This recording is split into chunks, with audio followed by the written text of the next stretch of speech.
वो झूठ जिससे इस्लाह हो जाए, जिससे सुलह हो जाए, जिससे मामलात बेहतर हो जाएं, किसी की भलाई हो जाए, वो उस सच से बेहतर है जिसमें फसाद बर्पा होने के चांसेस ज़्यादा हो। तो एक बादशाह था जिसने एक आदमी को सजाए मौत का हुक्म सुना दिया। सजाए मौत का हुक्म सुनाने के बाद उस आदमी ने बादशाह को बहुत ज़्यादा गालियां दी। जिस तरह से वो गालियां दे रहा था तो बादशाह को लगा कि ये कोई बहुत ही अहम बात कर रहा है मुझसे। तो उसने अपने एक वजीर से पूछा जो इस्लाह पसंद था। उससे पूछा कि ये मुझे बंदा क्या कह रहा है।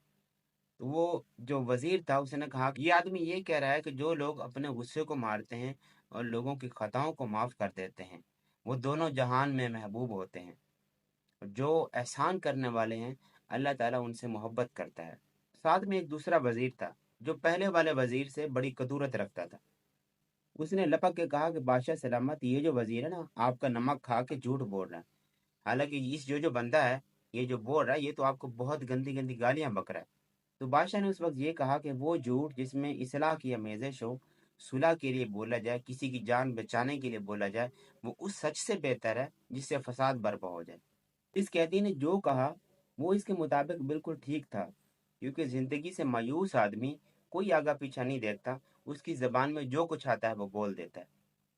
तो इस बात का ख्याल रखें, इस हिकायत से हमें ये पता चलता है कि कोई भी जो गुस्से में आदमी हो कभी उसकी बात का बुरा नहीं मानना चाहिए, और जो जिंदगी से मायूस आदमी हो कभी उसकी बात का भी बुरा नहीं मानना चाहिए। कोशिश करें कि अपने आप को उसकी जगह पर रख कर ये अंदाजा करें कि वो किस सिचुएशन में, किस कर्ब में या किस परेशानी में वो गुजर रहा है। फिर उस परेशानी का जब आपको एहसास होगा ना तो उसकी बातों का आपको बुरा नहीं लगेगा।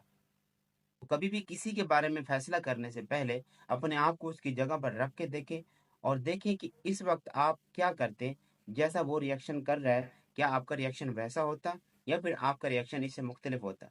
आप ईमानदारी से अपने आप को देखें कि अगर आपका रिएक्शन बेहतर होता तो फिर आप उसको कहें कि ठीक है भाई आपको इस तरह से नहीं इस तरह से करना चाहिए था। लेकिन ये नहीं कि किसी को बिल्कुल सजा ही दे दें, ऐसी दफा लगा दें कि जिसकी वापसी ना हो। तो कभी भी किसी के दूसरे के बारे में राय कायम करने से पहले अपने आप को उस सिचुएशन में गुजारें या गुजरने का एहसास दिलाएं अपने आप को।